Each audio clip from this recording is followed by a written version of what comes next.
Deb Van Dyke Reese, the director of the Nebraska Court Improvement Project. It's my pleasure to welcome you in person and virtually to the CIP annual conference.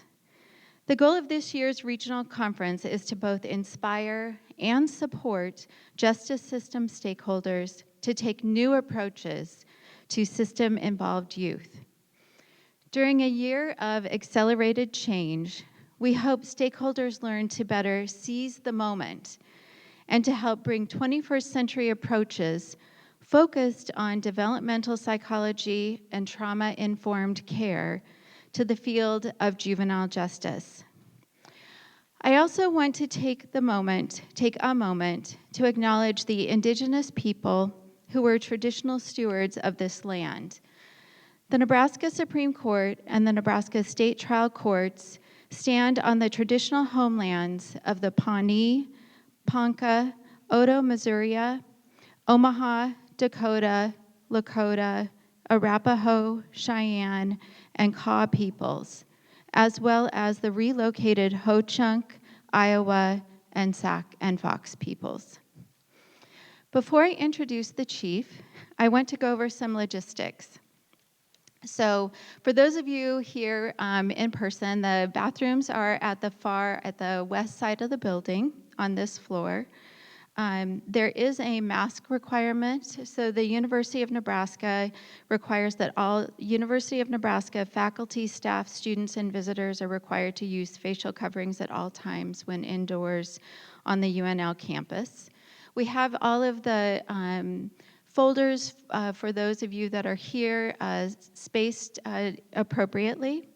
There is water available in the fill stations that are next to the bathrooms.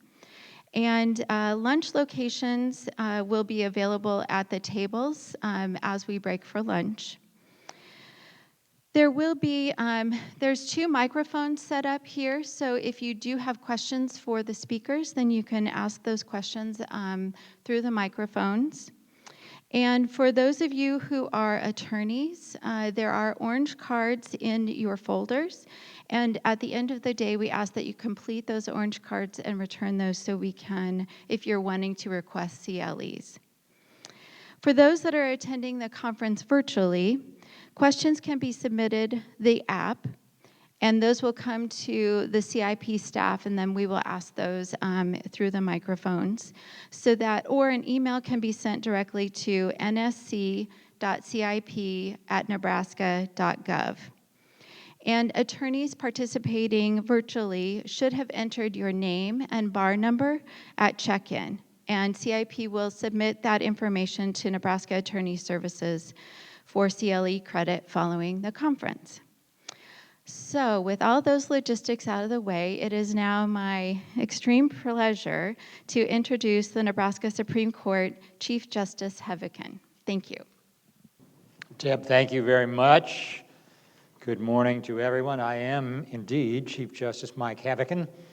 On behalf of the Through the Eyes of the Child initiative, I would like to welcome you this morning and thank you for taking time out of your busy week to join us either personally or online. This year, the Court Improvement Project annual conference is a little different because some of you are here personally and others of you are online. We're very excited to have partnered with Lisa Thoreau, Director from Strategies for Youth. Strategies for Youth is a national nonprofit training and policy organization dedicated to improving interactions between agencies, police, and youth to reduce disproportionate minority contacts. Too many of our youth today do not get the interventions and support they need to become productive, safe, and contributing members of our communities. In communities where Strategies for Youth has conducted developmentally appropriate, trauma-informed, and racially equitable training, there's been an 84% decline in juvenile arrests. My hope is that you will identify strategies throughout the conference and connect with your Through the Eyes of the Child teams to assess local court and community shortcomings and strengths. Specifically, I challenge you to focus on racial inequity in our juvenile justice systems and to find solutions for any such shortcomings. I know you are all passionate about improving the lives of youths and families in your communities, and I want to express my thanks for the work that you all do day in and day out and will continue to do. I know this conference and the work of the Through the Eyes of the Child teams will move the needle and impact youth and families positively. Remember, always ask yourselves, is there a way we can do this better? Thank you again for being here, for participating in the conference, and when I say being here, I mean both here in person and online. Have a great day and a great conference. Thank you very much.